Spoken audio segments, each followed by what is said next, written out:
Hello, good evening you all. Myself Himanshu Sharma. On the behalf of Team Physio Inculcator, I would like to welcome you all in our today's session. Today, we are having a very eminent and elite professional, elite physiotherapist, a great academician, a great leader with us. We are having Dr. Anand Mishra sir here on the board to take a talk on core stability. Dr. Anand Mishra sir is itself is a name enough for the introduction, but still, as being a moderator, I would like to try to give a brief introduction of the Anand Mishra sir. So, Dr. Anand Mishra sir is a professor and principal in the Sri Aurobindo Institute of Medical Sciences. Dr. Anand Mishra sir is also an editorial board member of the Journal of IAP. Dr. Anand Mishra sir is a director of Move On Physiotherapy, Sports Injury and Rehabilitation Center, and similarly, not even in the academics, Dr. Anand Mishra sir is also having excellent in the clinical as well as there are various national as well as international conferences where Anand Mishra sir has been well recognized and is a recipient of a well recognized awards.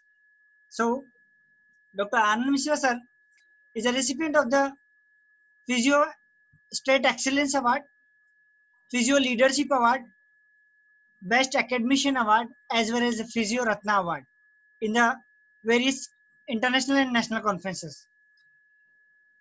Anand Mishra sir also is a very good researcher and having a good contribution in the research area with their specialty or the specific topic in which is more into the research is shoulder impingement syndromes, low back pain, research in the geriatric disorders, in the women's health, lumbar multifidus, in shoulder adhesive capsulitis and musculoskeletal disorder, as well as in the BPPV and the plantar fasciitis.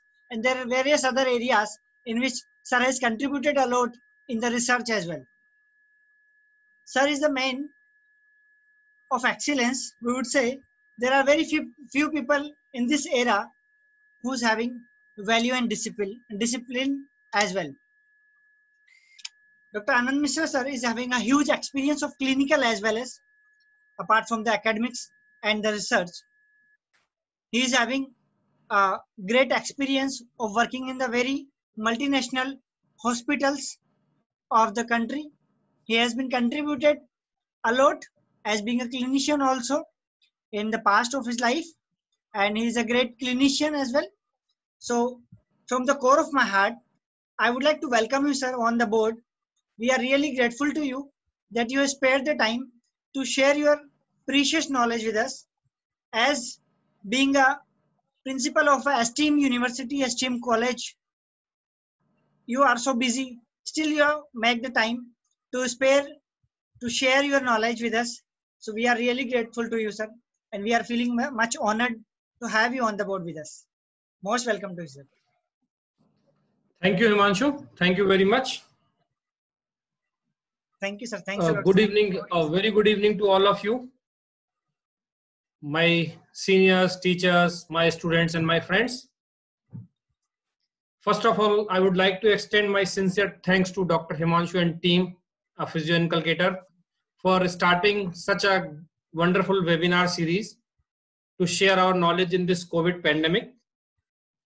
I'm sure you all are healthy and safe at your place. So I will start with the permission of the organizer. I'll start sharing my screen. Yes, sir. You can share, sir. You are the host. Okay. Thank you, Himanshu. Yes.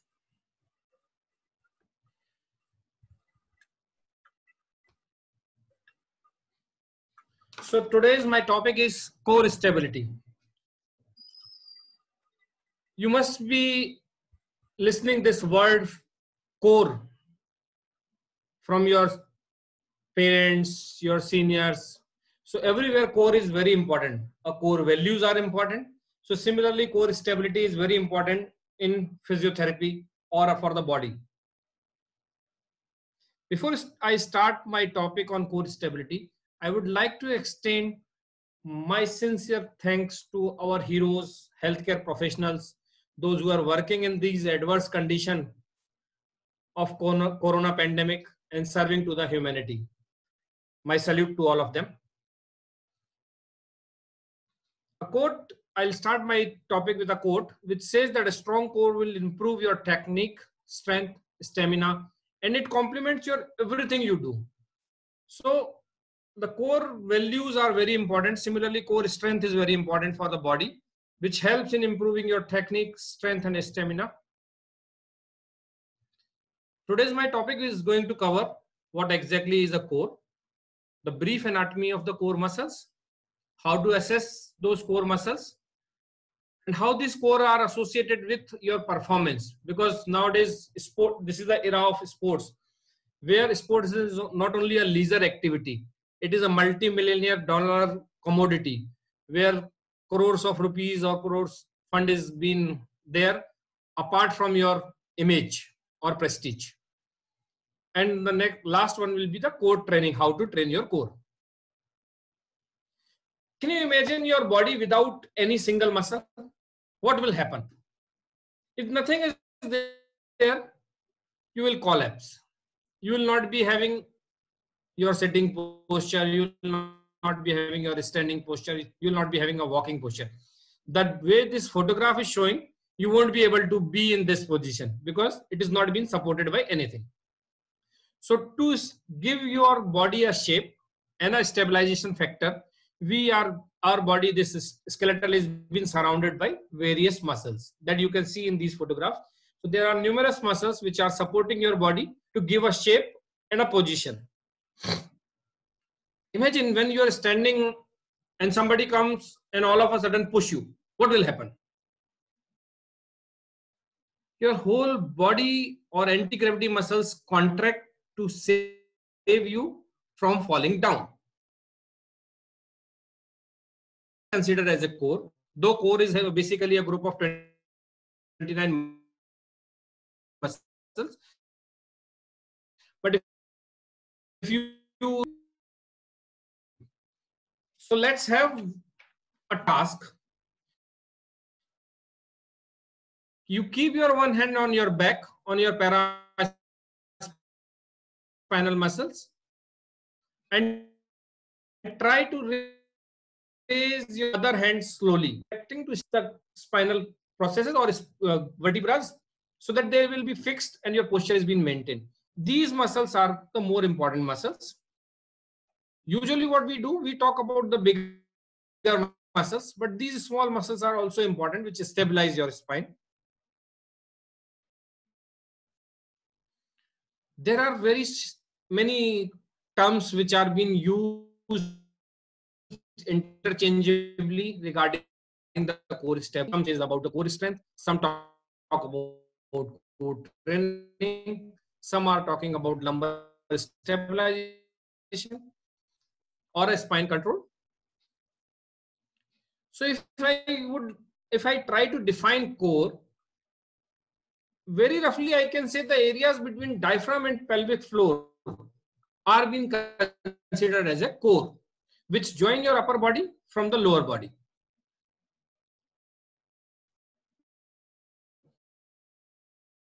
You can just extend it. Imagine a Coca-Cola can, a closed can. So you can compare your core with that can. If I take this bottle in my hand, this upper portion is being a diaphragm, lower is pelvic floor, and this is surrounded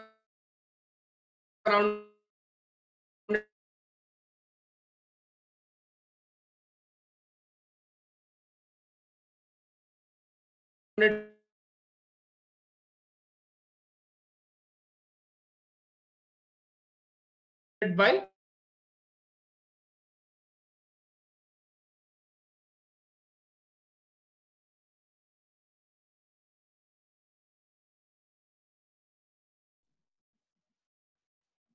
you must be aware about this kinetic chain, that every segment of the body is being linked.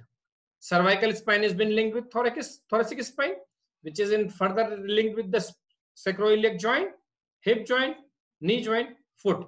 So you have to consider this as a one single chain. As I said, that human lumbar spine without muscles and viscera will collapse easily. This core allows movement to carry load, to protect the spinal cord and nerve root from further injury. This stability is being provided by coordinated muscles action. This, later stages, I'll be talking about the Punjabi's model of stability, which says there are three factors: active, passive, and neurological control. So if you define core stability, it is the ability to control the position and motion of the trunk over the pelvis and leg to allow, number one is optimal production of force, optimal transfer of the force, and control of the force and motion to the terminal range, terminal segment in the kinetic chain. So core provides you the anatomical base for the movement. This can also be considered as a proximal stability is required for the distal mobility. If my hip knee joint is not stable, I won't be able to throw properly like that. So if the muscles that control the extremity are the strong and the core is weak, you suppose if your leg muscles are very strong, but your core is weak, whatever force you have generated from the lower body cannot be easily transferred to the upper body. So it has been proved by various research also. I'll give you an example of hockey players. If their core is not strong, their chances of lower limb injuries are more. So for getting the optimal movement on the upper body or a lower body, your core transfer or core strength is very much important. So it spares the spine from the excessive load. It helps in transferring the forces from the lower body to upper body or vice versa. Let's talk about little bit about the anatomy of the core muscles. So if you can see in this diagram that lumbopelvic complex is being considered for the core. It consists of almost 29 muscles. You can see the front and back view. In front, you can see easily about the abdominal muscles. In posterior view, you are looking for the hip musculature and the back muscles. So broadly, it is divided into three categories: the lumbar spine muscles, abdominal muscles, and hip muscles. The lumbar spine muscles are transverse spinalis, which is further divided into various muscles like rotators, interspinalis, intertransversi, semispinalis, and multifidus. These are the very small muscles, but they provide the major role on stabilization. So the second group of lumbar muscle is erector spinae muscle, quadratus lumborum, and latissimus dorsi. If you talk about the abdominal muscles, they are rectus abdominis, external obliquus, internal obliquus, and transverse abdominis. If you talk about the hip muscles, they are gluteus maximus, medius, and psoas. This is one diagram which is covering many of the back muscles. I'm not going much for the anatomy. These are the abdominal muscles. Now we will start taking one by one muscle. So this is the most fascinating muscle, which is nowadays very much in demand. That is 6-pack, 8-pack muscles known as rectus abdominis, located at your front. This is also known as abdominal ab muscles, which is the long muscle of anterior abdominal wall. When there is a less body fat, it is quite visible and quite demanding also. So 6-pack and 8-pack. The function of this muscle is to provide the trunk flexion and compress abdominal viscera and helps in expiration. As I said, that this compression of abdominal viscera helps in generating the force inside the closed chamber. The second muscle is external obliquus. You can see the location is of this muscle. The function of this muscle is ipsilateral trunk flexion, trunk rotation to the contralateral side, and again it creates the pressure in the abdominal cavity. The internal oblique muscle, the function of this muscle is bilateral contraction leads to trunk flexion. It compresses again, increasing the abdominal cavity pressure. It helps in expiration. If it is unilaterally contracted, it leads to the trunk's lateral flexion to the ipsilateral side and trunk rotation to the ipsilateral side. I request participants not to disturb this.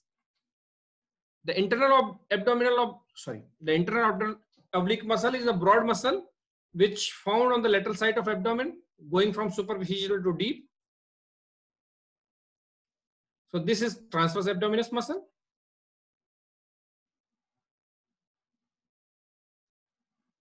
The function of this is bilateral contraction lead to a compression of abdominal viscera, helps in expiration, and unilateral contraction leads to trunk rotation of the ipsilateral side. This is another important group of muscle known as multifidus, which is present throughout all vertebra and connecting each vertebra to other.